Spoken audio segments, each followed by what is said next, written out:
tous, soyez les bienvenus à notre paroisse invisible. Traçons sur nous le signe de la croix, car c'est Dieu qui nous rassemble au nom du Père, du Fils et du Saint-Esprit. Amen. Prions pour nos frères et sœurs malades.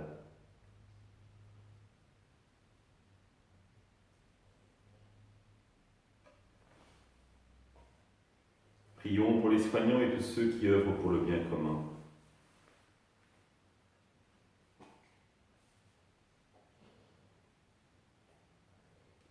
Prions pour tous ceux qui sont en angoisse, dans la solitude, que l'Esprit Saint vienne les visiter.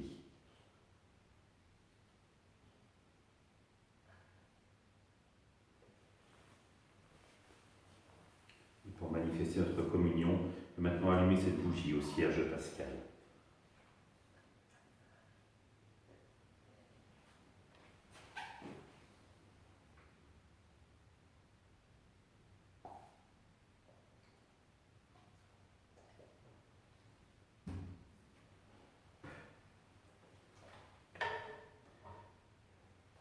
Dans l'évangile de Matthieu.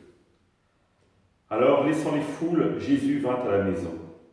Ses disciples s'approchèrent et lui dirent « Explique-nous clairement la parabole de l'ivraie dans le champ. » Il leur répondit « Celui qui sème le bon grain, c'est le Fils de l'homme. Le champ, c'est le monde. Le bon grain, ce sont les fils du royaume. L'ivraie, ce sont les fils du mauvais.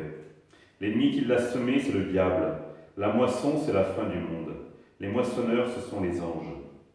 De même que l'on enlève l'ivraie pour la jeter au feu, ainsi en sera-t-il à la fin du monde.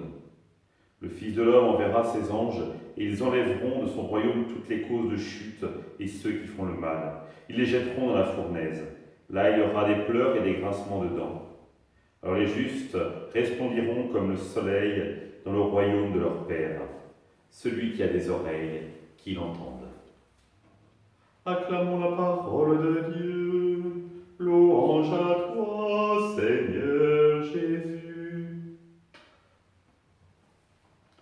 Frères et sœurs, je voudrais aujourd'hui réfléchir avec vous sur cette petite phrase, peut-être anodine, de l'Évangile auquel vous n'avez sans doute pas fait attention.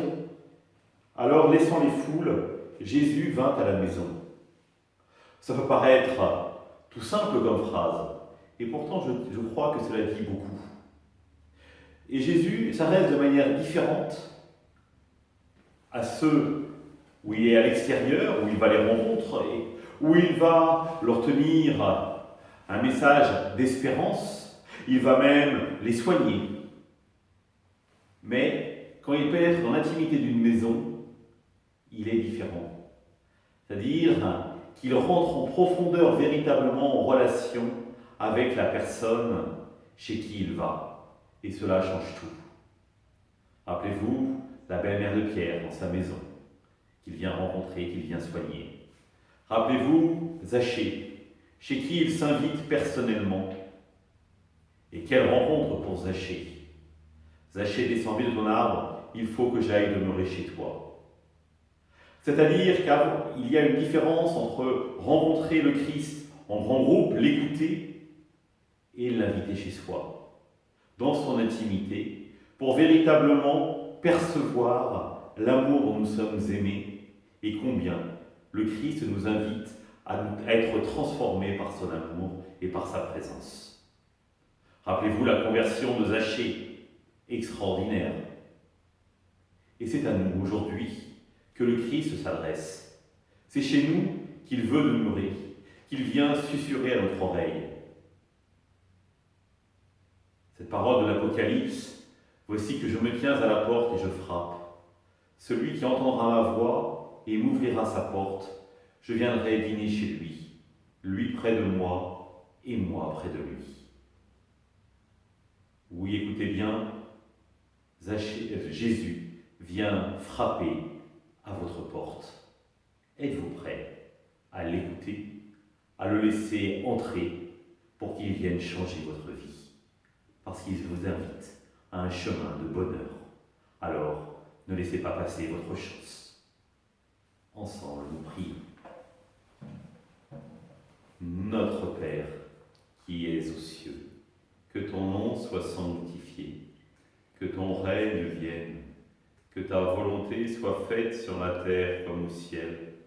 Donne-nous aujourd'hui notre pain de ce jour. Pardonne-nous nos offenses, comme nous pardonnons aussi à ceux qui nous ont offensés.